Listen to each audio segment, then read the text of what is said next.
20 professional footballer Phuti Lekoloane established the Phuti Lekoloane Foundation with the aim to address homophobia and all issues affecting the LGBTQI community through sport. Lekoloane joins us now in studio to talk about their flagship program known as the LGBTQI Legacy Games. Phuti, good afternoon and thank you so much for joining us. Thank you for having me, Bra Marvel. Yeah, let's talk about just what necessitated you to start this particular project and the games themselves. I think, to be honest, is the experience when I was playing football that I had to encounter. So that motivated me to create actually a safe place, not for me, but a safe space for the LGBTI athletes that are coming after me. Because when I started playing football, I had no LGBTI hero that I will look up to. I was the only one, and I didn't know what was happening with me. So with the games, I'm trying to raise issues of homophobia in sports, what I've experienced, and also to create space for the upcoming young LGBTI athletes. Well, I mean, tell us a little bit about some of those challenges that you faced, that you say that you want to take as a learning curve. Was it simply just not the space that allowed you to be who you are?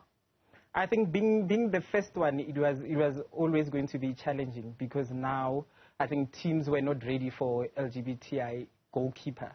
So I had to go through homophobia, I had to go through rejection, I had to go to a club where boys wouldn't want to share a change room with me.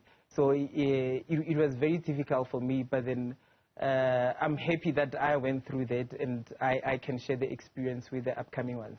Put you're too small to be a goalkeeper. No, not really. Before the injury, I had amazing reflexes. So I started playing netball, then I came to football. That's where I get my talent. And you established the foundation. How long have these games been running, the Legacy Games? The Legacy Games started in 2020, and then they were affected by COVID, because they were supposed to start in March. But we were very lucky to move to October, because now when we play in October, then we celebrate the Pride Month. So it's been 2020, 2021. I think we are 4 years now. I think one question is that, so the games themselves, are they for the LGBTQIA community, or are they open for everyone?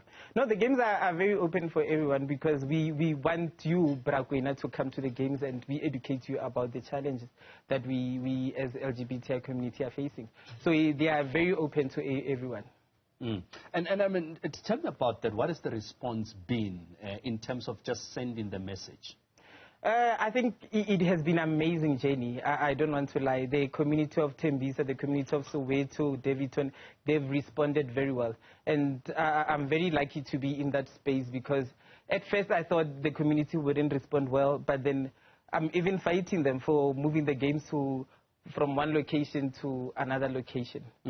So are there, and at the risk of being intrusive, are there openly gay members of the LGBTQI community that are playing in these games? They are, but they're not very open about it, and I'm not about to out anyone. Sure. But then I was very happy to see one of the teams owned by an LGBTI member, and is doing very well. I think now they are in the quarterfinals. They're doing very well in that space. Which is the Tamidish Foundation? Tamidish FC. Tamidish FC, and we've got a member of the Tamidish FC, Mutlatsi. Good afternoon, and thank you so much for joining us. Tell me, from the Tamidish Foundation and Tamidish Football Club, why was it important for you to participate in this Legacy Games?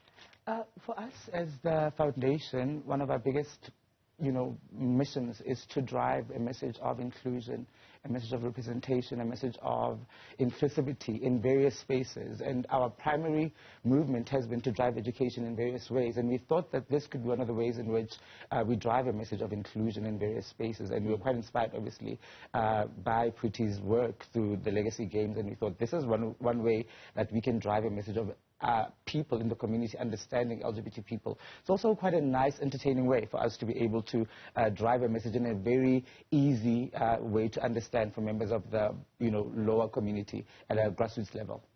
But how do you then, Phuti, spread the message? Don't people just come and then radlala? Rachaisa, Babambawina, and then we go home. So how do you specifically send this message through these games?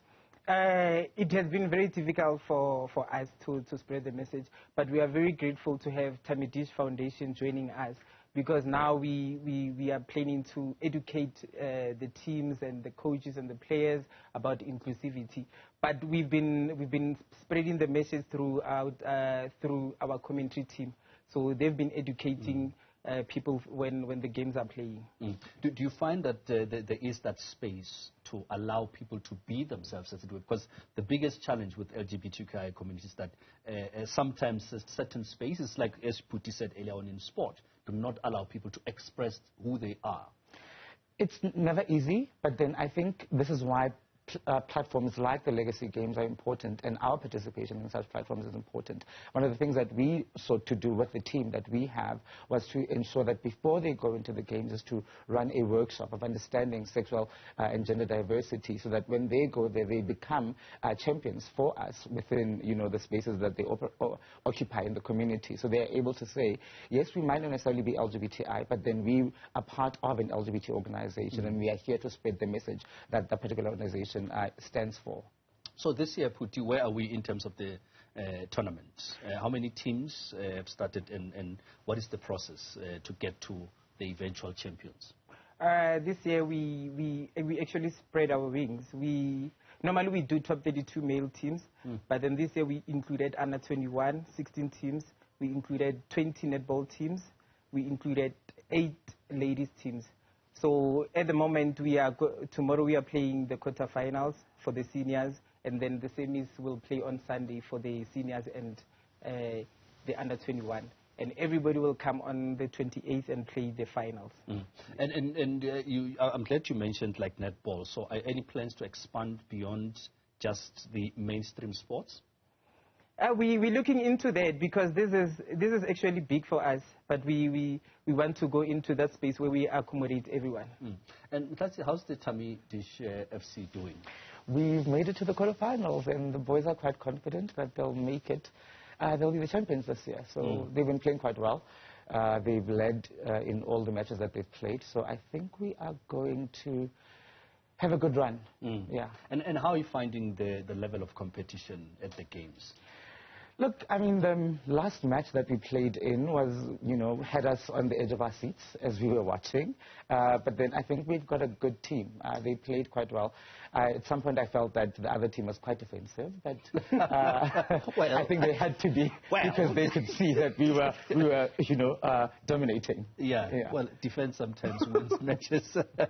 Phuti, just as we wind down the conversation briefly from your side then, I mean, as you say that you started this to send a message, but what would be the key message that you would like to send with the games to those people that are watching, and in terms of just conscientizing people about your experiences, as a form of professional football? I think the message that I want to send out there is a message of inclusivity. I want teams to allow their athletes to be who they are, because I realized with myself that I can only perform at my best when I'm myself. So if the teams allow their athletes to be who they are and support them, I think that's what I want to achieve. All right, fantastic, Phuti and Matasi. Thank you very much to the both of you.